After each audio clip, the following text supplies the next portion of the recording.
Hey everyone, sorry it's been a minute. You already know what this channel is, Real and Raw. I appreciate you guys checking in on the channel, checking out this video. And today's topic is going to be about being petite and slim. Okay, now I've already made a video about pretty privilege and also an additional video about slim or skinny privilege from a petite woman's perspective. But I'm going to specifically talk about remaining or becoming petite and slim and not otherwise. So, what do I mean by otherwise? Like, not being petite and overweight. Now, being petite and overweight, it's not flattering, especially because you start to look like an Oompa Loompa. You start to look like a little bola, just walking on two legs. And I mean little from the stance of being petite, not little, obviously, from a circumference perspective.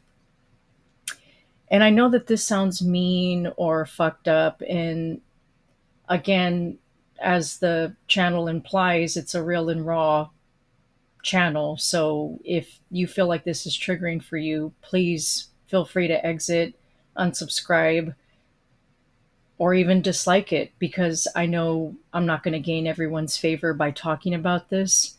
I do highly encourage people that are petite, specifically women that are petite, to opt for being petite and on the slender side, just because it looks quite unflattering when you're petite and big, or petite and fat, to put it bluntly.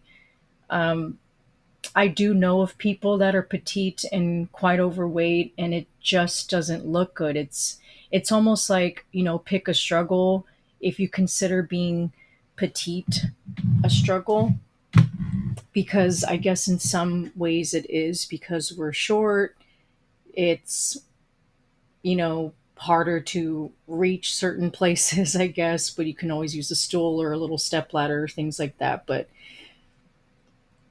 pick a struggle, basically. Petite is cute, in my opinion. It's cute. And if you want to be seen potentially as dainty and not negatively, which, I mean, I've been called like, oh, you're too short for me by a man, which I only remember one time in my entire life, and I'm in my late 30s now, that I've ever been told something like that. One time. And I'm not being like, oh, well, you're going through like selective remembrance here. How do you know that there wasn't another time where you were told that? I mean, you're either going to believe me or not, right? So I can genuinely only recall one instance where I was, being negatively remarked about in regards to my height, which I'm 5 foot nothing. I think I may even be technically a quarter inch under 5 feet tall, but I'm rounding up and saying that I'm technically 5 feet. I don't recall exactly. I want to say, though, it's more or less 5 feet. So, of course, I'm not a medical professional.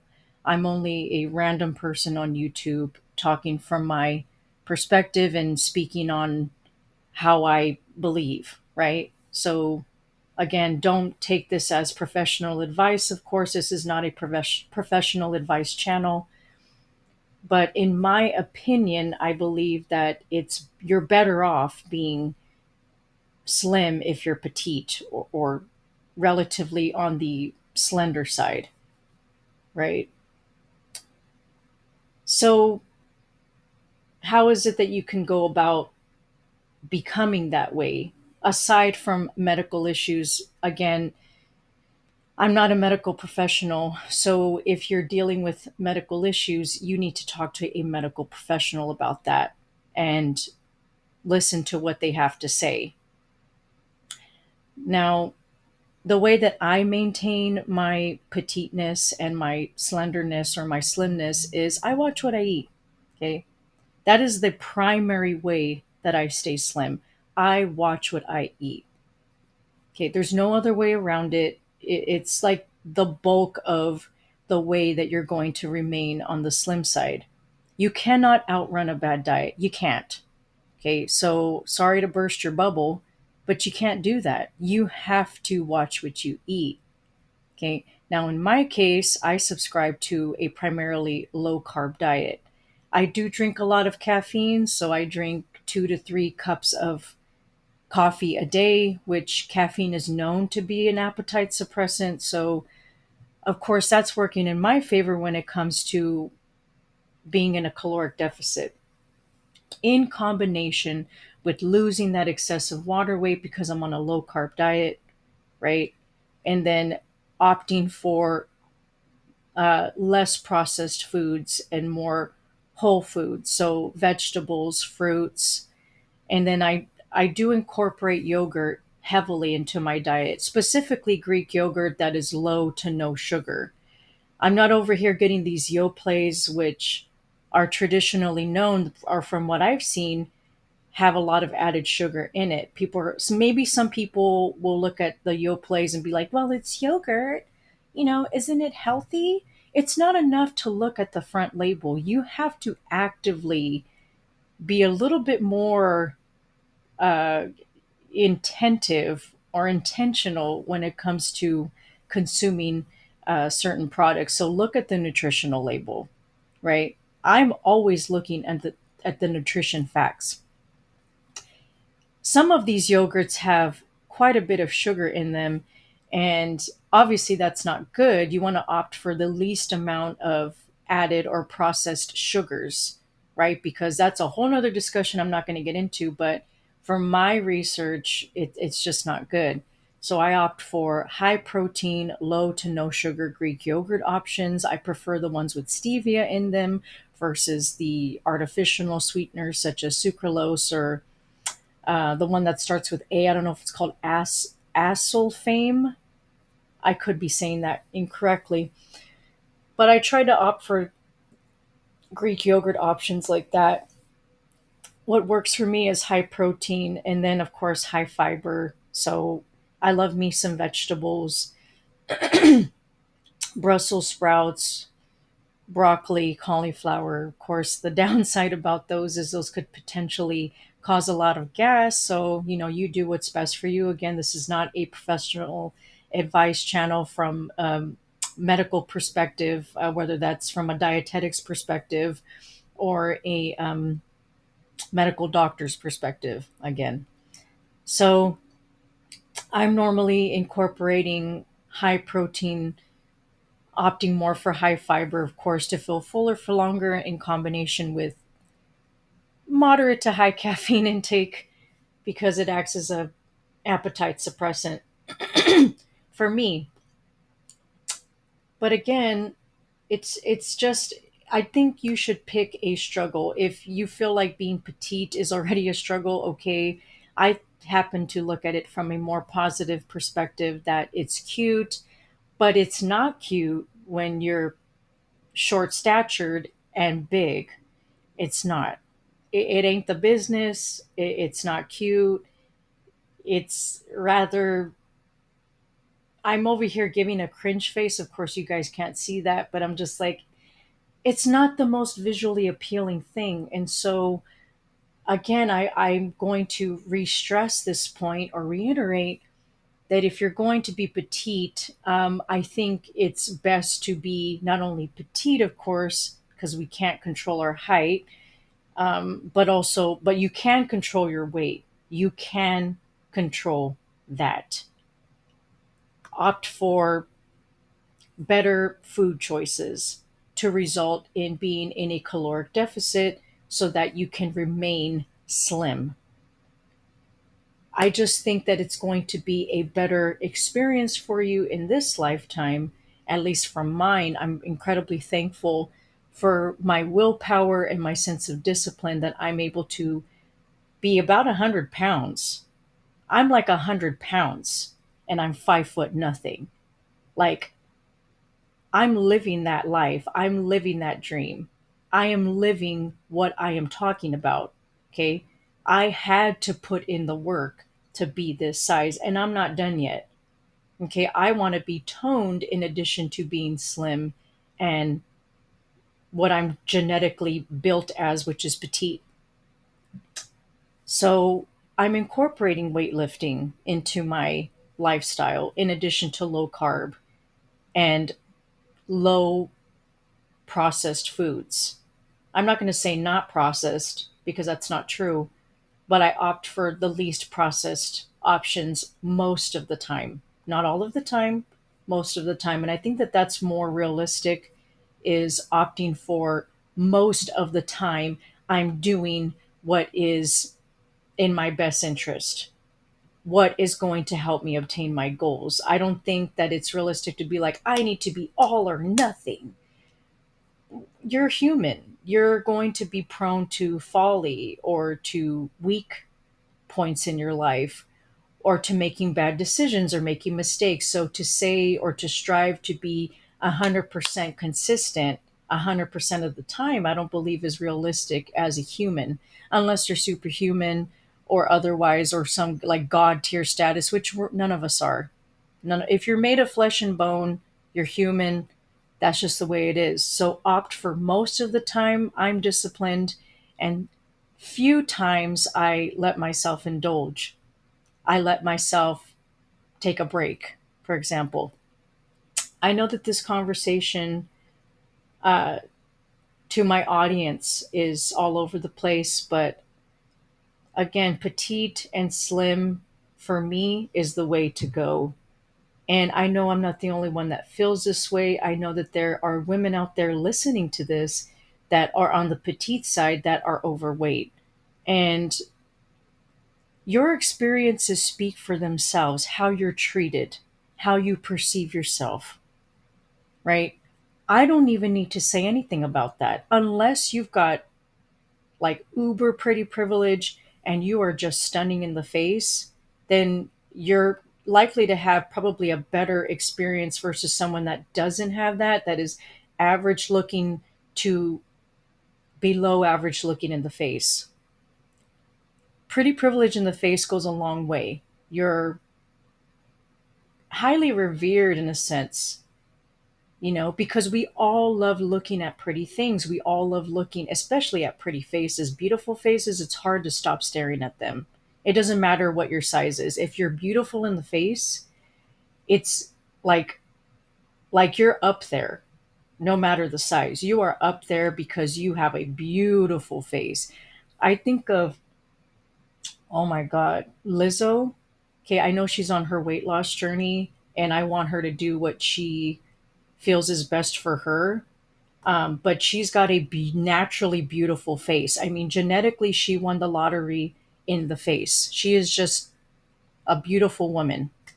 So I think of her that it doesn't matter what size she is, she's beautiful in the face. And that could arguably be more stunning in appearance once she loses like a significant amount of weight, and then you're going to just see her whole bone structure and everything in its full glory once she loses a significant amount of weight, like I said.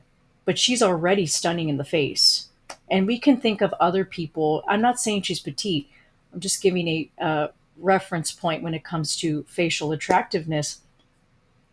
We can think of other people that are probably like, if Ariana Grande was big, because she's got a beautiful face. I know it's kind of like not it's still arguably beautiful, but one or many people could argue that she would look even more beautiful if she put on a couple of pounds, right? I'm not here to talk shit about her. That's not the point.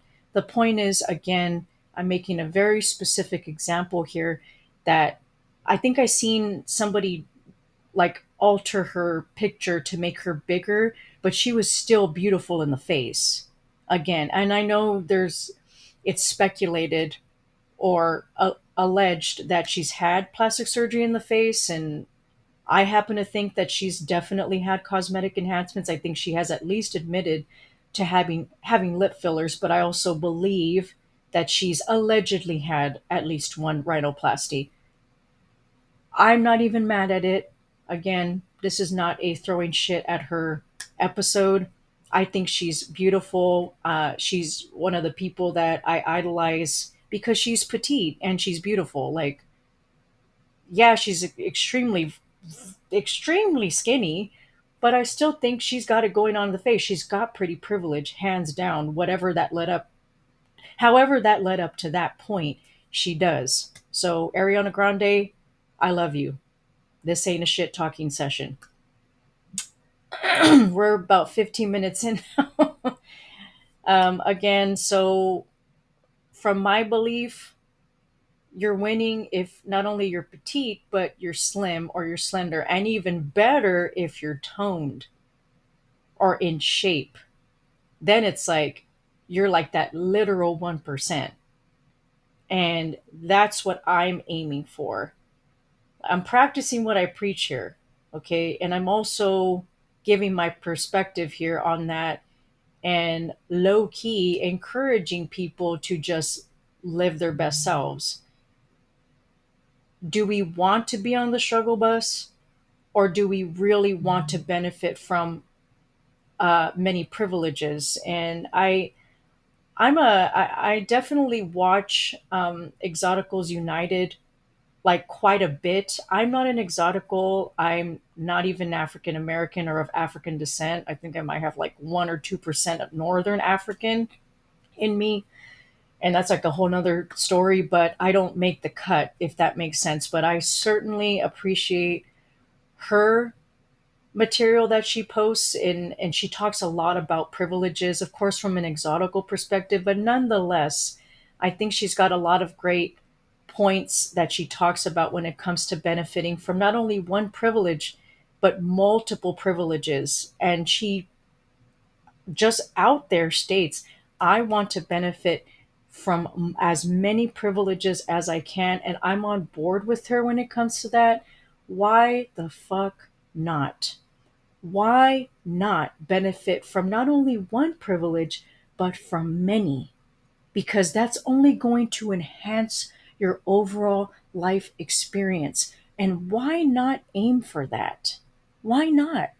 I want to. And I mean, why not anyone else? If you don't, if you're like, I'm not about that life, you shouldn't even be listening to this video or even adhering or subscribing to this channel. You should just be like, okay, not for me, and then click out. But for those of us that are listening to this video, obviously I'm making it, let's get out there and let's benefit from all the privileges we can. In our case, pretty privilege. However you can obtain that within reason. Slim or skinny privilege. Let's do it. As long as you're healthy and you're not suffering, right? Petite privilege. You're considered cute and dainty and like, oh, she needs help. Let me help her. Oh, mija, like I can get that for you. No problem. Again, the way that we present ourselves to the public, okay, is the way that we're going to be treated by the public.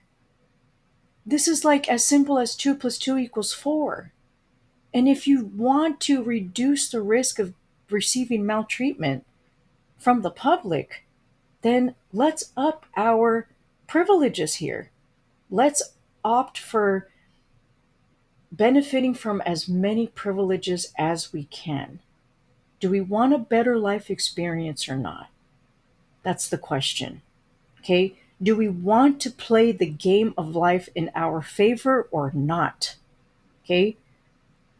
I'm not out here trying to be a hater or trying to discriminate or anything like that. Obviously, I think I come off as a pretty decent person, but I'm also going to be honest, which doesn't always rub people the right way. And I accept that. It never will. It never has. It never will. I'm not going to butter everybody's muffin here, and that's fucking fine. We're coming up on 20 minutes here. I'm not going to extend it past that. I really appreciate everyone that's been listening to my perspective on this. If you're petite, it's probably in your best interest to be slim or slender or skinny or whatever. Okay? Not overweight. Thanks again, guys. I'll catch you in the next video. Take care of yourselves.